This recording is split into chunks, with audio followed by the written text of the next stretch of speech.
Peggy 18.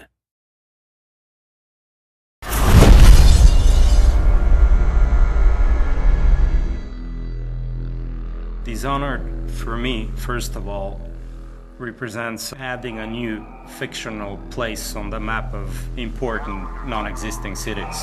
I draw and I paint, and I was an industrial designer, so technically I was formed to reproduce things that don't exist in a very realistic way. And my tools are mainly light, architecture, and composition. So science fiction cities are my specialty. Industrial designers are again formed and trained to create things that don't exist and to make them appealing.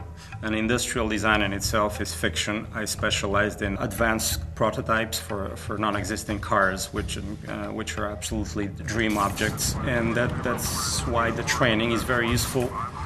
And historically, people like Sid Mead, who's designed Blade Runner, was an industrial designer, and he had the attention to detail and to craftsmanship to make up a world and make it very believable.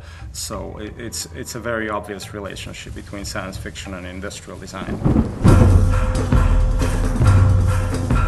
So in Dishonored, you play a supernatural assassin in a steampunk city called Dunwall. And the game has what I would describe as a non-photorealistic art style, led by Sebastian Maton and Victor Antonov. When we first started the project, Raph and I kept saying, this is London 1666. It was the last year of the plague and the year of the Great Fire. The city of London at that point is pivotal to the world and pivotal to history. The early creative influences were historical architectural pictures of London and maps of London. Start with a location. Where is this taking place? All kinds of representations from different artists, painters, photographers, and filmmakers. As a visual designer, Victor works kind of like a historian. He really proceeds with what-ifs scenarios. So, okay, what if instead there was this event happen in history? We looked at specific rooftops, specific smokestacks, and facade ornaments that were very specific only to London and to no other city. When the first design come back is that it looks very real, even though it's not, but it's kind of believable because our brain kind of processes it in a way which just looks like, oh wow, that looks like a place that could exist. And that's why I think his methodology is so powerful to people.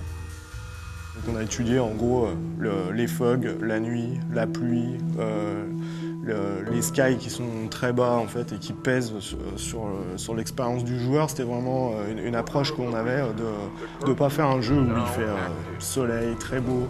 C'est comment infiltrer la lumière, donc c'est tout ce qu'on a étudié en allant à Londres. Et ensuite pour le retranscrire dans le jeu, il a fallu faire un petit peu de développement technique pour essayer de modifier la façon dont réagit la lumière avec les éléments du jeu vidéo, c'est-à-dire dans le brouillard, si on peut faire des haze et faire bloomer nos lights. C'est un bon setup pour un jeu vidéo et c'est une ville qui comporte une rivière, donc c'était très important pour nous, pour les missions qu'on fait dans notre jeu. En fait, on n'a pas l'approche classique du jeu vidéo. On a vraiment voulu revenir à des bases classiques d'art pur, c'est-à-dire les références qu'on a, elles n'ont rien à voir avec... on ne fait pas de recherche sur Google, on ne cherche pas à faire de choses génériques, on veut vraiment créer quelque chose d'unique.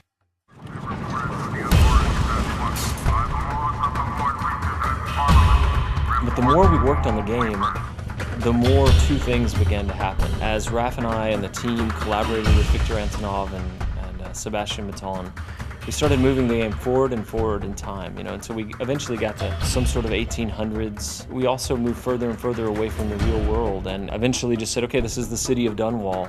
We were somewhere in this time period where there's a lot of technology, but there's a lot of mechanical technology going on. So we based everything on suspension, steam, and basic fuel.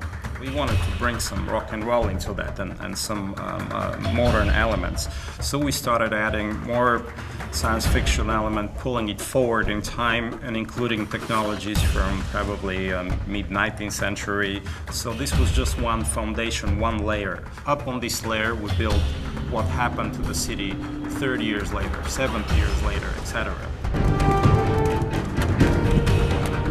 Technology and the machines in Dishonored have a specific narrative function. They tell the story of the ruler of the country who has a flair for industrial design and progress. So he's building bridges and buildings and fences and devices to modernize the city and to crush and oppress people as well.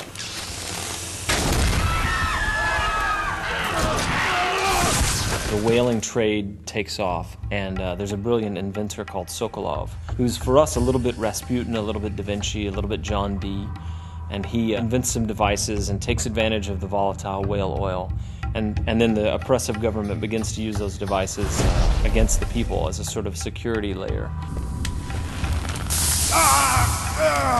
The whale oil industry in Dishonored is manifested and represented through visual elements and design elements like ships and boats, and all that suggests that the world is bigger than the city, and you have an ocean and you have foreign different lands and maybe colonies, so you have these mysterious ships bringing these strange animals because they're not regular whales, they're Dunwall whales.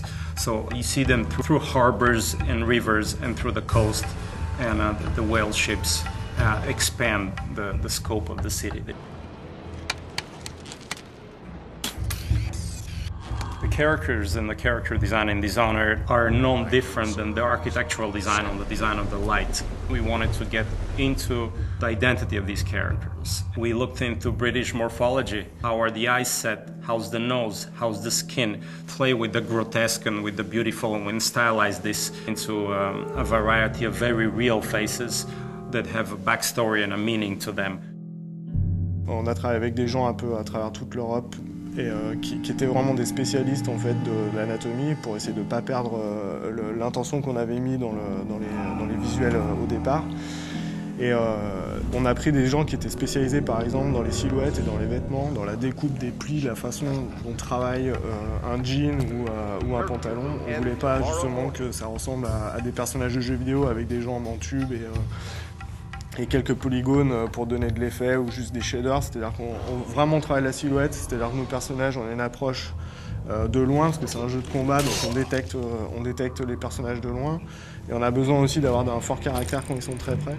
Ce qui rend vraiment les personnages de Dishonored uniques, c'est le fait qu'on a voulu les typer dès le début. En fait, on est parti dans cette stylisation. Et par exemple, au niveau des proportions, si je repense au City Guard, en fait, qui est un combattant, on n'a pas hésité à lui grossir les mains, à réduire sa boîte crânienne, pour vraiment qu'il ait le physique qui reflète ce qu'il fait dans le jeu. Et à l'opposé, on a par exemple les aristocrates qui sont beaucoup plus élancés, avec des fronts plus hauts, qui sont assez hautains, en fait, qui ont des visages vraiment durs. Ensuite, la deuxième approche, en fait, c'est de les passer en modélisation, en 3D pour le jeu. Et le but, c'est de ne pas perdre l'essence qu'on a dans la peinture, parce que c'était carrément de la peinture qu'on avait, c'était pas juste des croquis. Et garder ça en 3D. Donc là, la contrainte, c'était plutôt technique, c'est comment garder quelque chose un peu de vivant et pas de tout générique, tout lisse.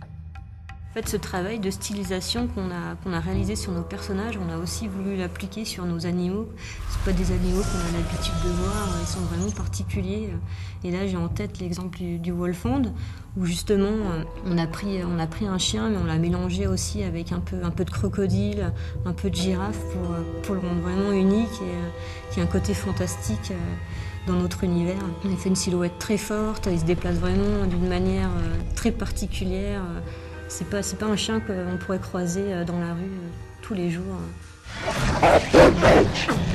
For Dishonored, we worked with Blind Light, which is a great company out in LA, who not only helped us find some really great actors to fill all the roles, but also we worked with a few key people that we picked out that you would call like celebrity talent. You know, the game is mostly an action game, but it's also got some role-playing game-based elements. For some of the characters, we had a list of people we wanted to go after. Brad Dourif plays our character Piero, who's a craftsman, artificer, natural philosopher. Damn Sokolov!